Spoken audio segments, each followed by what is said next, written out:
So I get to connect with churches that support Mennonite Central Committee. If you're unsure what MCC is a ministry of Anabaptist churches. So there's lots of groups that connect with MCC that together own MCC, and part of that is our Be in Christ Church of Canada. We are part owners of this work, this relief and development work that we do in the name of Christ. So we have people from our group of churches on the national board, on the Ontario board of MCC. We have staff who work at MCC who go to BIC churches, including myself, and we have others who support MCC individually and through their congregations. So it's good to be part of that wider family. And of course, Anabaptist, you've been doing your DNA of what it means to be Anabaptist BIC, so you're familiar with some of these concepts. But MCC is a network, a grouping of Anabaptist people sharing some core convictions and yet different. So we have supporters that connect with MCC that would reflect plain church communities, horse and buggy people. There's one church in the Kincardine area that supports MCC. I've been writing thank you letters to them for the last couple of years. Some old order folks that are farming, I'm not sure where in this area, but the address is a Kincardine address.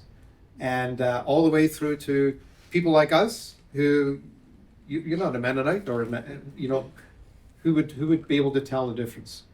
So MCC was birthed in 1920 as a response of Christians here in North America to the appalling suffering of fellow believers in South Russia, what today we would call Ukraine, and responded with money and clothing and sent aid. And within a few months, we had established a network of soup kitchens across southern Russia, feeding people who were caught up in famine after the effects of the Russian Revolution, World War I, and just difficulties in their own circumstances.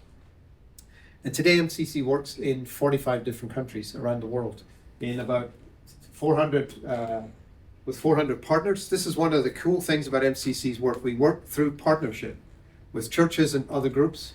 We don't send a ton of people overseas to do work. We partner with people who live and are part of the communities.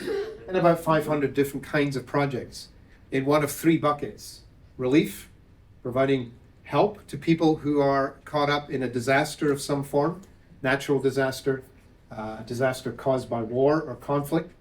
In development, trying to provide long-lasting solutions to basic human problems in water, health, food, and education. And also in peace and justice work.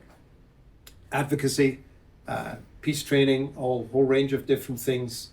Believing that peace and justice are really the core of what we do. And you've been thinking about that here, I know.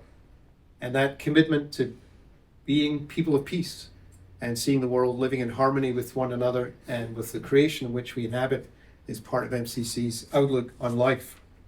So it's good to be here, and I'm going to speak from the scriptures that I think help us in thinking about MCC's work, and then we'll share a few stories so you can see what your contributions to MCC have been doing and are the impact that it's making in the lives of people. I did bring some literature. It's on the table. There's a sheet, MCC Year at a Glance, just a one-page infographic. Some of you picked that up when you came in. Just tells you what MCC was doing internationally and here in Ontario last year. And then there's a couple of other pieces of literature that will give some broad understanding to MCC. I want to focus on a text this morning, one verse. And the next slide comes from the end of chapter 15 of 1 Corinthians. This is a great chapter on resurrection. So in this chapter, Paul outlines the doctrine of the bodily resurrection of Jesus. How Jesus died, was buried, but rose again on the third day. And he then goes on to tell us that as believers, we too will be resurrected on the day when the Lord comes back. And finishes off with this great assurance that the death and resurrection of Jesus brings victory over the powers of sin and death. And having gone through all that in 57 verses, he comes to this one at the end and he says, therefore, in light of all this, that's kind of we'll insert those words into the text. In light of all this, my dear brothers and sisters, the fact that Jesus is risen from the dead, the fact that he has secured victory over the power of sin and death, stand firm. Let nothing move you. Always give yourself fully to the work of the Lord, because you know that your labor in the Lord is not in vain. The New Living Translation says, therefore, my dear brothers and sisters, be strong and immovable. Always work enthusiastically for the Lord, for you know that nothing you do for the Lord is ever useless. Feel encouraged just hearing that verse right out and seeing it on the screen. I hope you're encouraged, because it comes as an encouragement from the pen of the Apostle Paul to the believers in Corinth, based on the fact that Jesus is resurrected and ascended on high.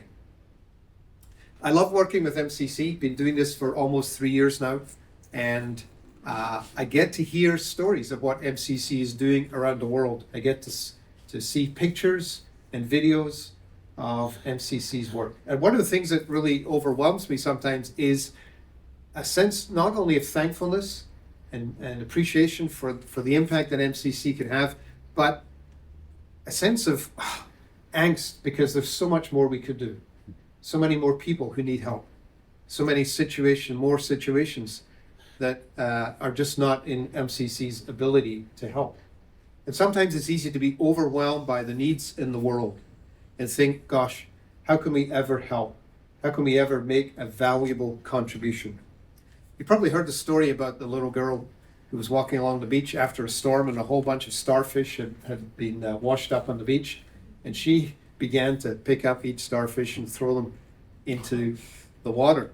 And a man was watching her and got really kind of intrigued and went up to the girl and said, you really can't make much of a difference. You're not going to be able to clear the beach of all these starfish. And the little girl, having heard that, was really deflated, really kind of got discouraged. And she kind of looked down for a few minutes and then bent down, picked up the next starfish and threw it back into the water and started continuing to do that. And the man was so intrigued and encouraged by her response, he too reached down and started throwing starfish back into the sea. And before you knew it, everybody who was on the beach had joined in. Folks who were walking the dogs and whatever started throwing the starfish in, and soon the beach was cleared. And the little girl was able to say to the man, I made a difference for that one. Even if I wasn't able to do anything else, for that one starfish I threw back in, I made a difference for that one. And it's powerful to know that you and I can make a difference in the lives of people. And I think in this verse, Paul is encouraging believers to be fixed in purpose, to give themselves fully to God's work, knowing that their efforts are not a waste of time or a waste of effort. And I want to encourage you this morning to remind you that your work and your service for the Lord is of great value, and it is not a waste of time or energy on your part. And whatever goes on in this room through the week, whatever you get up to representing your Savior, as you interact with people in your homes, in your workplaces, on the street, whatever, it's not a waste of time. It has value, eternal value. So let's think about this verse. Paul begins, therefore, my dear brothers and sisters. He's including all of the believers in this exhortation.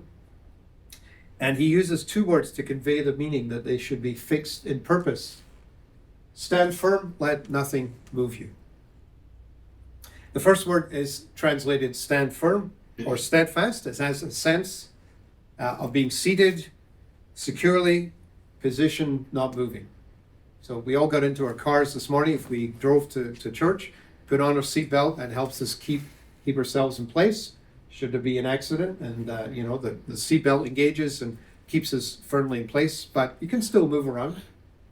If you're a Formula One driver, when you get into your car, inside the cockpit of a Formula One car is a custom-made mold that molds to the shape of your body, so that those drivers going at the hair neck speeds they do, and the G-forces they experience are held in place by their seat and the enclosure that they sit into. And if you've ever seen a profile of a Formula One car, the driver isn't sitting kind of like right angles. He's more or less lying flat.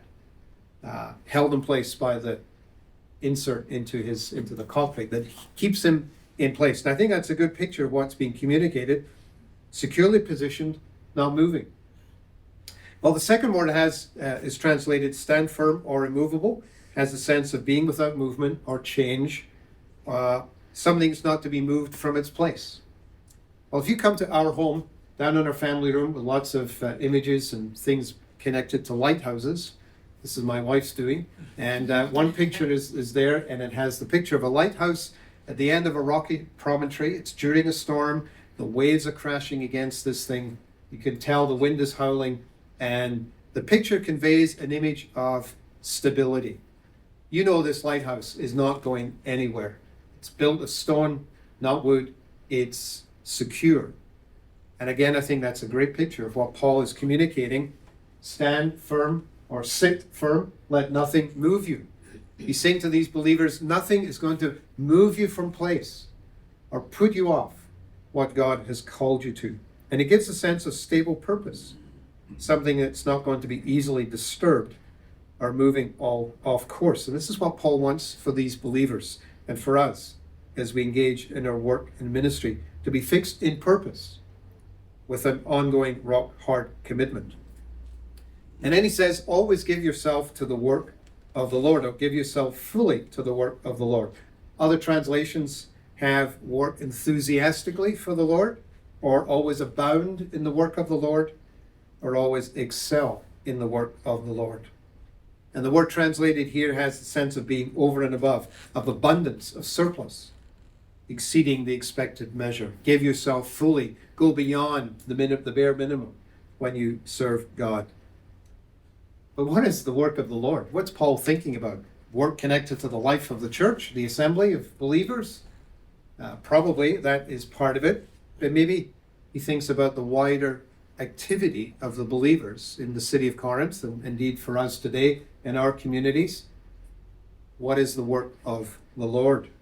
And we might think about what that phrase encapsulates. What about our work and our daily activities? How does that fit in? Well, I used to teach a course at Emmanuel Bible College in Kitchener called Philosophy of Ministry. And we took students who were preparing for church ministry, and we went through a number of things, but we included a unit there. We thought about the theology of work and vocation and ministry. And we asked, what does it mean to be involved in God's work? And we used a textbook by theology professor called Paul Stephen, who used to teach at Regent College in Vancouver. It was called The Other 6 Days, Vocation, Work, and Ministry in Biblical Perspective. And in that book, Paul Stevens argues that God's work is much broader than just simply religious activity or the things we might do when we think about life of the church. And he describes how in the Bible God is pictured as a worker.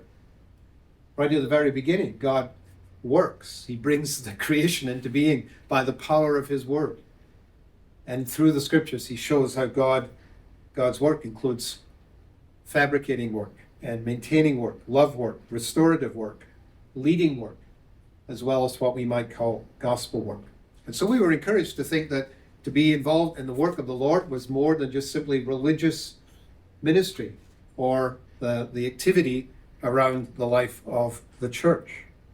And Stevens would say that all of us are involved in God's work wherever we are. And all of our legitimate human occupations fit in with an understanding of being involved in God's work. And God is a worker. And so we follow him, designing, creating, making, organizing, helping, and leading. And so I want to encourage you today to think that be involved in the work of the Lord. When Paul says, give yourself fully to the work of the Lord, he's thinking of much more than just simply the activity of Bluewater Fellowship, a Bluewater Church. He's thinking about our lives wholly as we live them out in this community. And the key phrase may well be what comes next, because you know that your labor in the Lord is not in vain. This phrase, in the Lord, I think gets to our motivation for what we do. Why are we doing things? Is it for ourselves? Or is it for the Lord? And helping people understand who Jesus is. Oh, however expensive that might be, whatever the work of the Lord is, Paul moves on to encourage them that their work in the Lord is not in vain. It is not a waste of time. It is not a waste of effort. It has meaning. It has value. It has significance, and it has fruitfulness.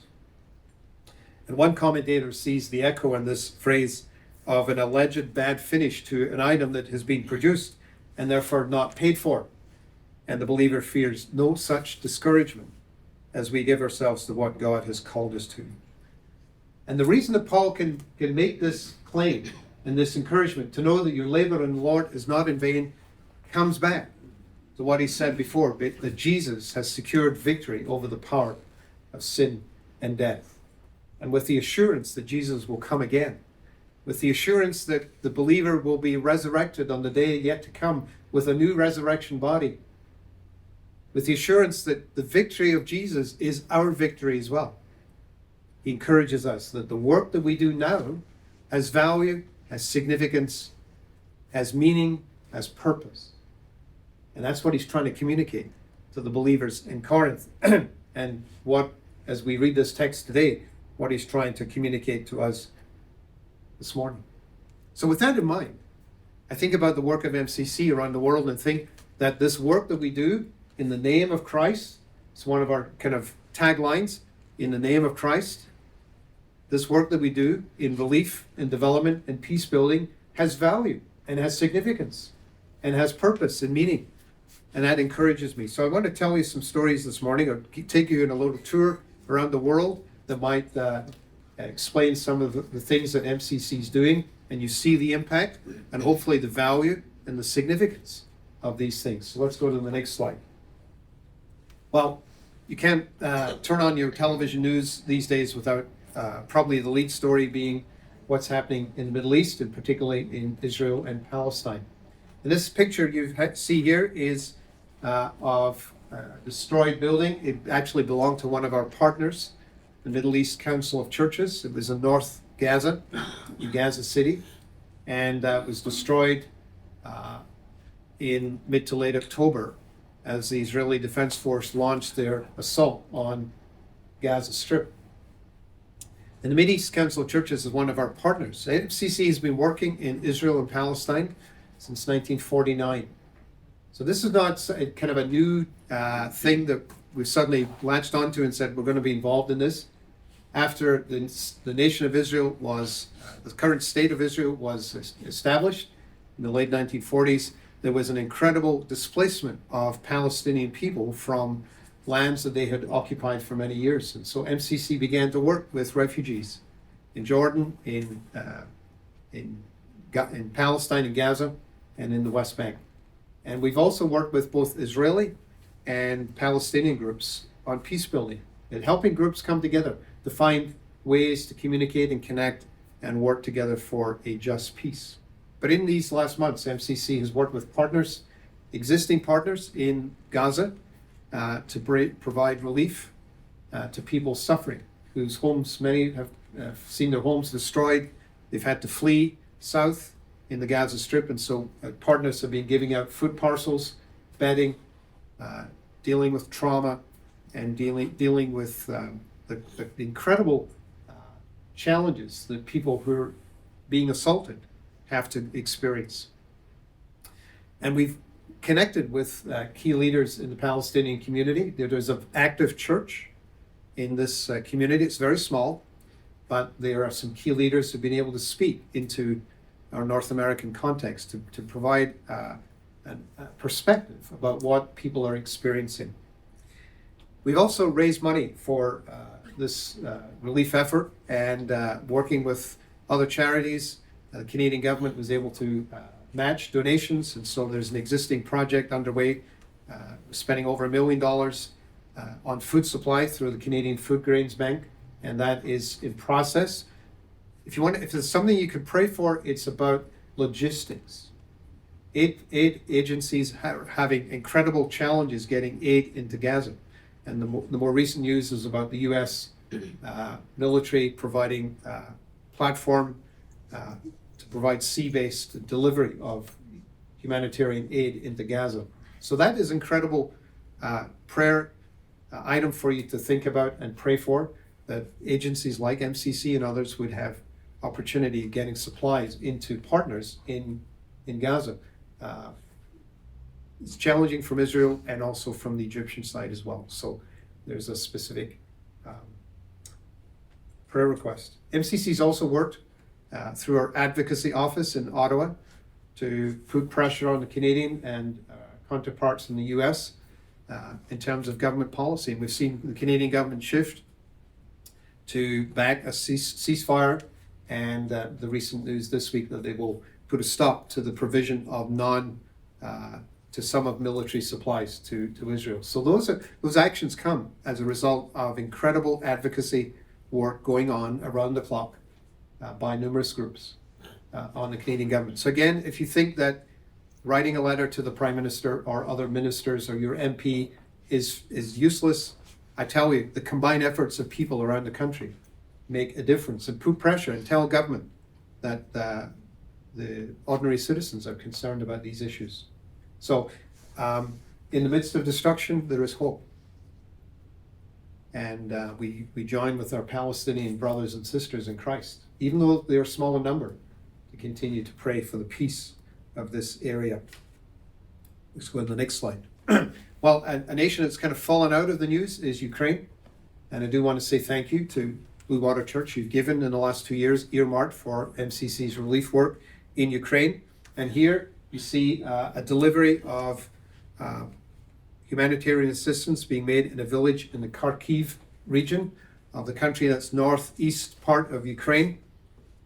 These are volunteers with one of our partners, the All Ukrainian Platform for the Improvement of Society, KECB.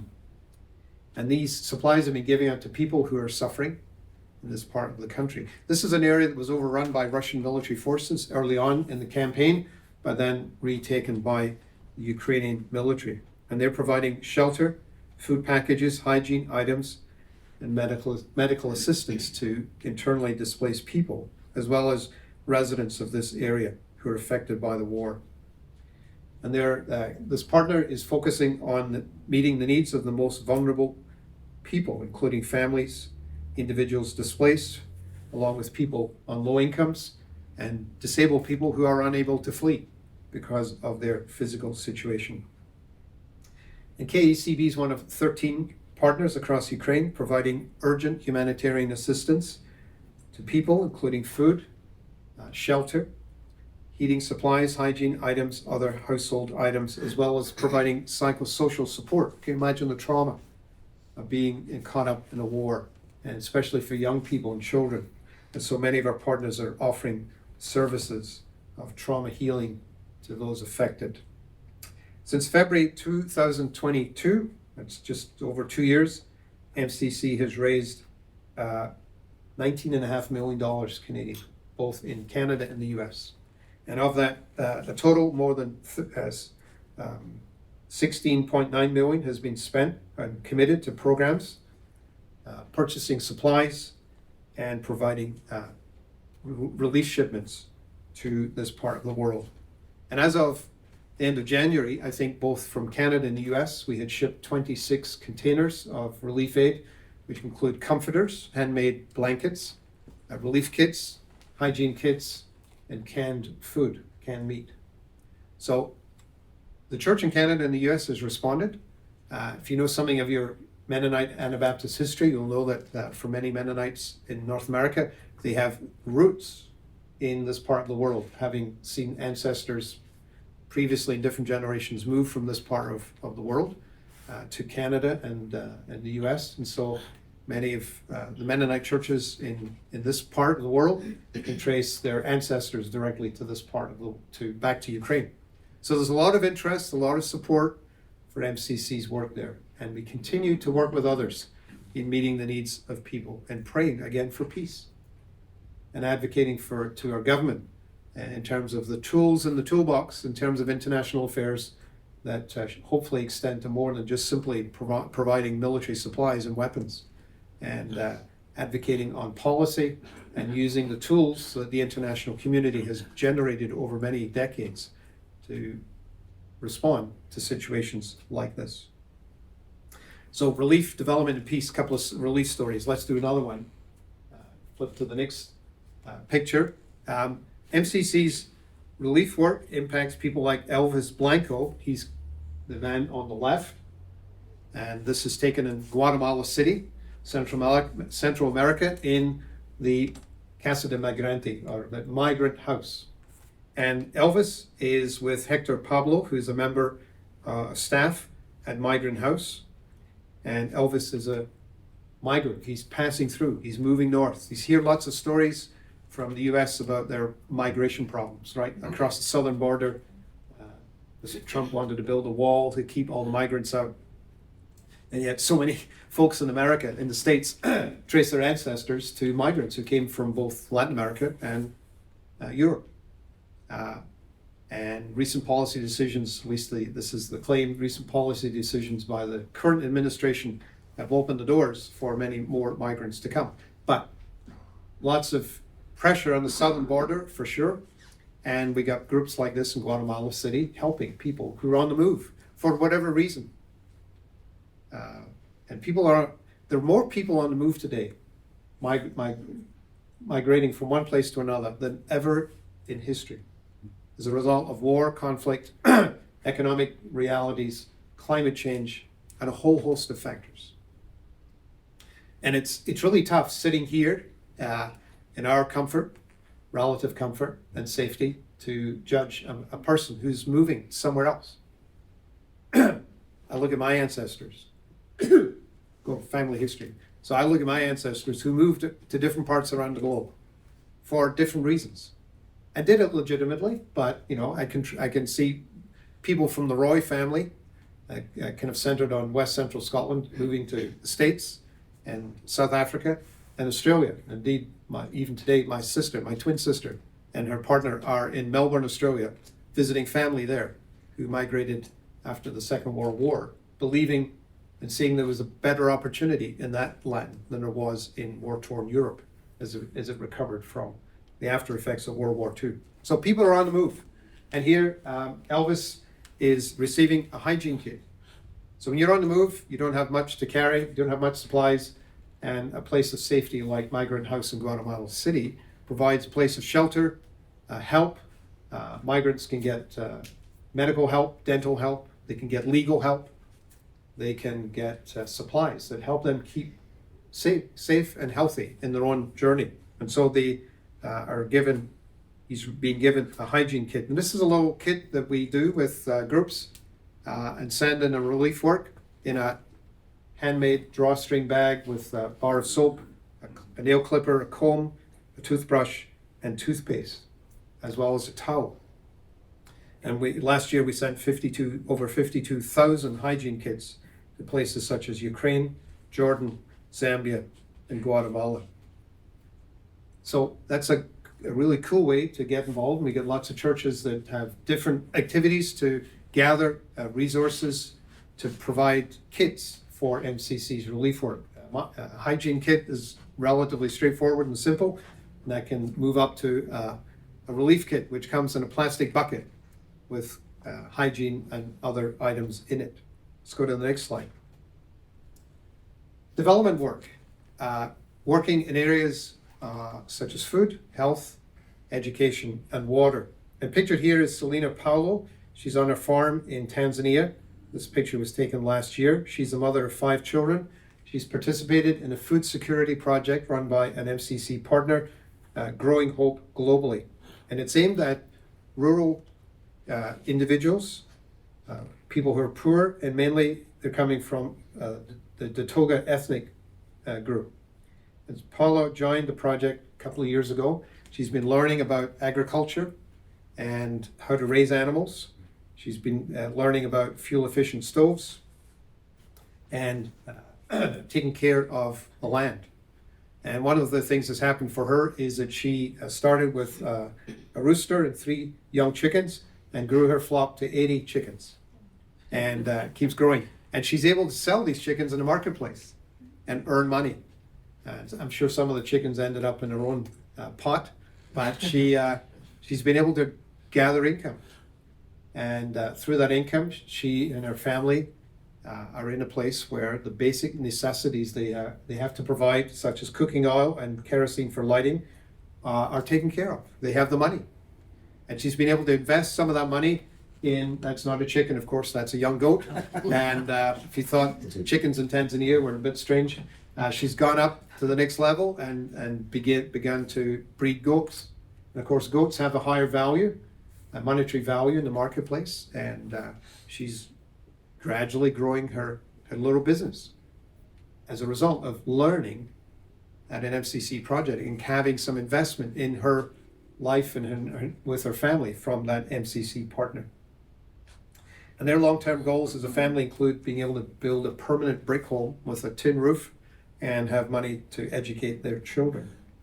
And through this project with partner One World, and MCC's been able to impact almost 2,500 people from 359 households, helping them with food security and in raising their economic status to be better placed to deal with the issues that come their way. Let's go to another story. This is Sorna Hembra. She's a nurse. Well, that's the uniform she's wearing. She's a nurse. She's currently in a nursing program at the where's my name? The Lamb Nursing Institute in Bangladesh. And Sorna, during COVID, passed her secondary school examinations and was able then to be in a place where she could move into college work. But her father had a stroke, and so she and her two younger brothers had to leave their education and focus on helping the family survive, and that meant going to work. And for Sorna, it meant moving to Dhaka, which is the capital city of Bangladesh, and finding a job in the garment industry. It's amazing how many shirts and clothing items made in Bangladesh. And a number of months later, her father took a turn for the worse. She had to return home, and he passed away. And so she and her two brothers again continued to work. Her mother persuaded her not to go back to Dhaka, and so she, with her brothers, found work locally on farms, working as agricultural laborers. But her mother knew that Sorna had more potential and didn't want the passing of the secondary exam to go to waste, and so began to encourage her to think about sitting the entrance exam for the nursing program at Lamb Institute. And Lamb Institute is an MCC partner, and the initial challenge was the application fee. And Sorna's family sold one of their animals, raised some money, was able to pay for that fee. And Sorna passed the exam and was given a place at the Nursing Institute. But then the problem was tuition. And so with support from the family and a gift from MCC partner, Lamb Institute, Sorna's expenses were covered. And so they've been able to provide an educational pathway for Sorna to finish this program. And being a nurse and being a trained nurse, she'll be able to find good work that provides a good income for her and her family, allows her to support her family. So sometimes we take education for granted, and in many parts of the world, the barriers are mainly opportunity and finances. And so for people like Sorna, having the ability to break through those barriers, even with help, is a powerful, powerful thing. And education is one of those tools that for many around the world provide a direct pathway from the poverty and the difficulty that they experience to a better life. And so MCC is working in those kinds of areas. Let's go to the next slide. This is not a swimming pool. It looks like it, but this water containment pool is built in the high Andes in Bolivia. There's a number of natural springs there. And so this project has been about helping local farmers harvest rainwater. And so they built the pool that's fed by natural springs, and then the water piped down into the valley where the village is, and provides water for their animals and for their irrigating their crops. This part of the Bolivian Andes is very arid. So when the rains come, they produce greenery and everything greens up, but then the rains disappear. So these pools allow local people to harvest the rainwater when it comes. And it's part of a response with a local partner called Prodi, who's working with local communities, trying to find ways for them to adapt to the changes in climate. One of the issues in our world today is climate change, and many communities, many vulnerable communities, poor communities around the world are experiencing the effects of climate change, perhaps in a way that is out of proportion to their particular circumstance. And they have the harder job of responding. When you're used to monsoon rains that come at a certain time, last for a certain length of time, and then that all changes. The rains come late, they come early. Instead of regular rains, it's torrential rains that flood and wipe away your crops. It's tough. And then for many, changes in temperatures also affect farming. And so it becomes drier in many places, it becomes hotter, and then how to respond to that. So this project is working with local people in Bolivia, in the Department of Potosi, to respond to the effects of climate change. And because of the security of water, that makes a huge difference in being able to irrigate crops, feed animals, and move the community to a degree of security in terms of their food supply. And so that's an example of MCC working in water development. Let's go to the next slide. Picture here is MCC Cambodia education coordinator, Chorn Mali. She's leading a peace club at a primary school in rural Cambodia. And one of the tools that MCC's developed over the years in terms of its peace work has been peace clubs. And those are established in schools and in some places in prisons and in other community situations. But here in Cambodia, the school, the Sva Chor Primary School, has been working with MCC Cambodia. They've been helping train teachers in coaching and nonviolent teaching methodology and helping community support for child protection, literacy, and education programs. And the Peace Club helps students learn the tools of developing and maintaining good, healthy relationships with one another. And one student, Chantria, came to the Peace Club with a particular issue. Her father had left the family, abandoned the family, and Chan just nurtured a sense of anger and resentment against her father. And with the training and the teaching she received at the Peace Club, she learned how to deal with her anger and turn it into something positive as opposed to something negative. And her attitude changed. And the school principal says, now Chantria is talking to the other students. She's even sharing about her bad feelings. She practices talking to her teammates or classmates and dares to tell them about her bad feelings. She's worked to forgive her father and even tried to reach out to him, despite the fact that he hurt her and her mother by leaving. So that's a powerful testimony to the effects of the Peace Club on one particular student, and that's multiplied many times. I could tell you stories about MCC's Peace Club in Zambia, in prisons, that have made the impact on people and allowed them to move to a place of recovery and seeking reconciliation with people that they have wronged, as opposed to seeking revenge. So an example of peace building in the lives of an individual student and a school community that's multiplied many times. Let's go to the next slide. One of the things I get to do is encourage churches to be involved and engaged with the work of MCC. And you're doing that because you've given financially, contributed as a church to the work of MCC. Lots of other ways to be involved. Our website has lots of great stories about MCC's work around the world and the impact that MCC is making. So mcc.org, nice and simple.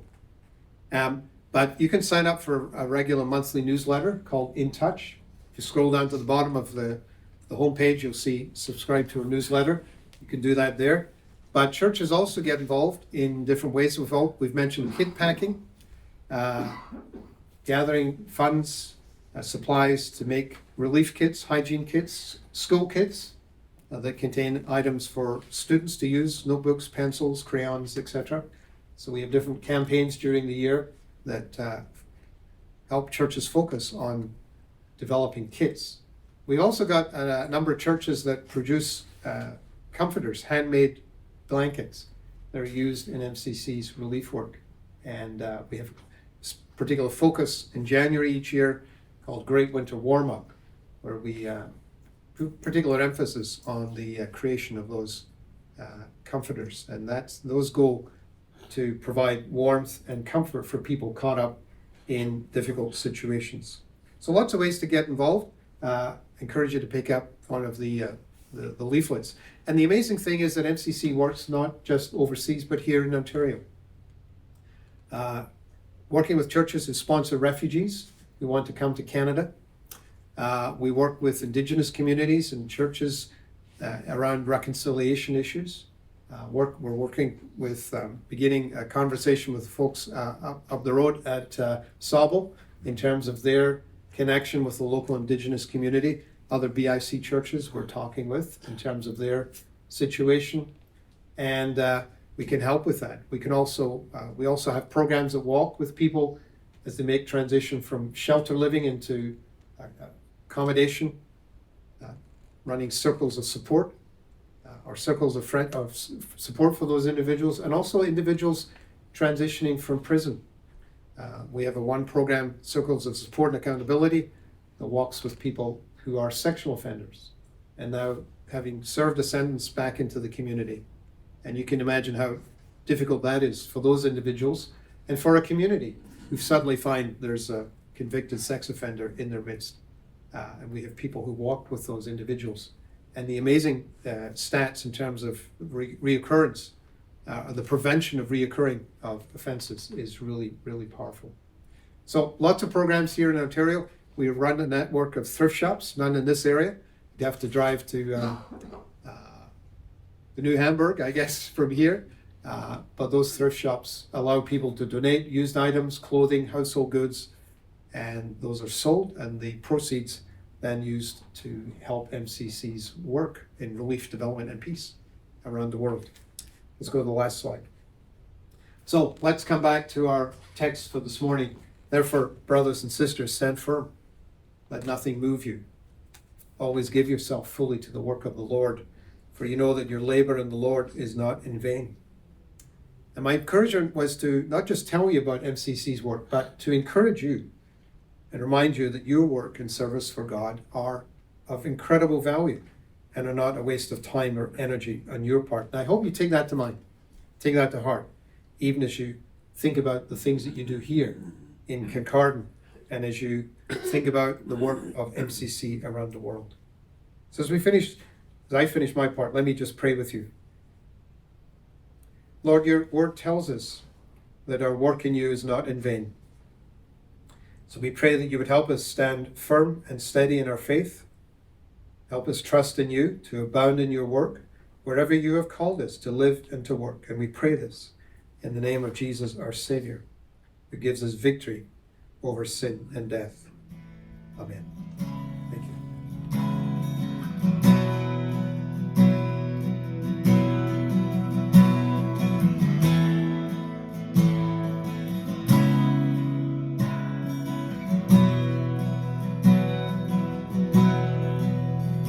You give life, you are love, you bring light to the darkness, you give hope, you restore every heart that is broken.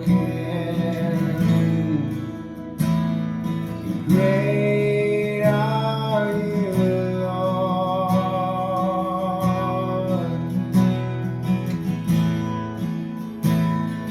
Great are you, Lord. It's your breath in our lungs, so we pour out our praise.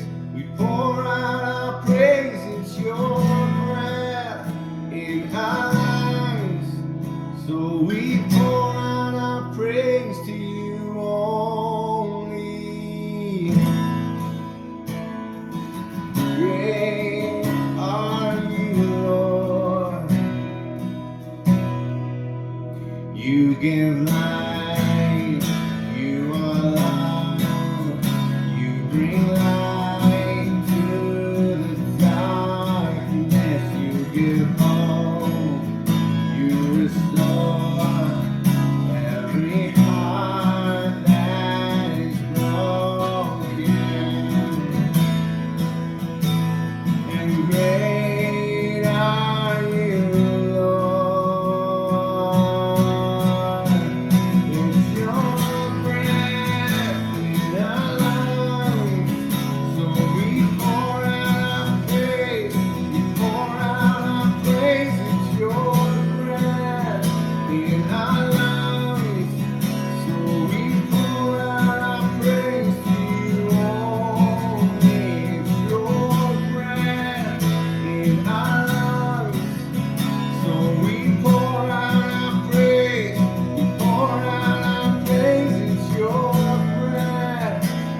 Our hearts will cry, these bones will sing.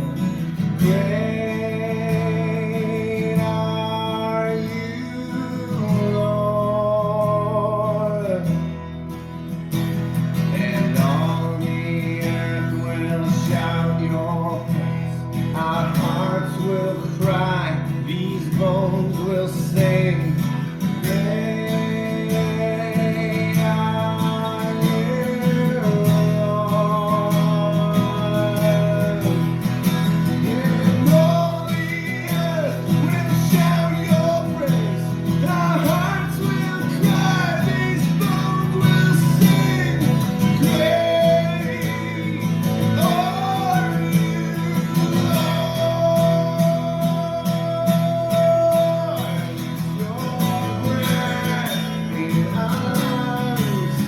so we pour out our praise, pour out our praise. It's your breath in our lungs. So we pour out our praise to you only. It's your breath in our lungs. So we pour out our praise, we pour out our praise. It's your breath in our lungs. So we pour out our praise to you only, Lord. Great are you,